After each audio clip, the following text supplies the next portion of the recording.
एक दिन मेरे दोस्त ने मुझे फोन करके कहा कि दवाएं लेने के बाद भी उनकी मम्मी का बीपी बहुत ज्यादा हाई है और नीचे नहीं आ रहा है। उनकी लाइफ के लिए हमें डर लग रहा है। ये कहते कहते वो रोने लगे। मैंने कहा चिंता मत करो, मैं एक नुस्खा बताता हूँ, उसे तुरंत बनाकर दो। और एक एक्यूप्रेशर भी बता देता हूँ जो कितना भी बीपी हाई हो जाए तुरंत काम करेगा और 5-7 मिनट में ही बीपी नॉर्मल आ जाएगा। मैंने कहा कि एक कटोरी पुदीने की पत्तियां मिक्सी में डालो, साथ में 2-3 चुटकी काली मिर्ची का पाउडर और थोड़ा सा पानी डाल लो और इसको पीस लो। पुदीने की चटनी बन जाएगी। पुदीने की चटनी की 2-3 चम्मच तुरंत इनको खिलाओ। उन्होंने कहा कि हम अभी बनाकर इसे खिलाते हैं।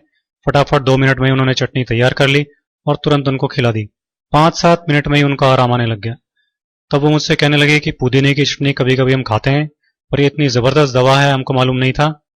मैंने कहा कि ये घरेलू नुस्खे बहुत तेजी से काम करते हैं और बनाने और यूज करने में भी बहुत आसान होते हैं, लेकिन बस हमको इनके बारे में मालूम नहीं होता। नेचुरोपैथी और आयुर्वेद में इसको बहुत ऊंचा स्थान दिया गया है। अब आप ऐसा करना कि अभी तो हर 2 घंटे से एक एक चम्मच ये पुदीने की चटनी को खिलाना और फिर कल से दोनों टाइम खाना खाने के साथ इसे खिलाना। इससे बीपी नॉर्मल रहेगा, बढ़ेगा नहीं। इससे पेट भी साफ रहेगा और गैस भी नहीं बनेगी, क्योंकि पेट की गड़बड़ी और गैस से भी कई बार बीपी हो जाता है। तो अगर इनको इसकी वजह से बीपी बढ़ रहा होगा तो वो प्रॉब्लम भी हमेशा के लिए खत्म हो जाएगी। मैंने उनसे कहा कि जरा कपड़े सुखाने की 4 चिमटियां ले आइए ताकि हाई बीपी का एक्यूप्रेशर भी कर दें। वो चिमटियां ले आए। मैंने एक चिमटी उनके बाएं हाथ की बीच की उंगली में लगा दी और दूसरी चिमटी उसी हाथ की सबसे छोटी उंगली में लगा दी। इसी तरह से तीसरी चिमटी उनके दाएं हाथ की बीच की उंगली में लगा दी और चौथी चिमटी दाएं हाथ की सबसे छोटी उंगली में इस तरह से लगा दी। मैंने उनसे कहा कि जैसे ही आपको अनईजी लगने लगे तो आप बता देना, इनको उतार देंगे। 5 मिनट बाद ही उन्होंने कहा कि अनईजी लग रहा है। तब मैंने उन चिमटियों को उतार दिया और फिर बीपी नापा तो बीपी नॉर्मल था। सब लोग ये देखकर चकित रह गए।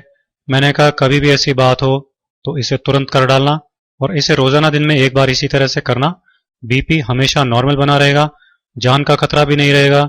सबकी आंखों में आंसू थे, लेकिन वो खुशी के आंसू थे, क्योंकि उनकी मां की जान अब खतरे से बाहर थी। तो दोस्तों, आप भी हाई बीपी के इस बेहद आसान इलाज को यूज कीजिए, अपनी लाइफ सेव कीजिए और लाइफ बढ़ाइए। दोस्तों,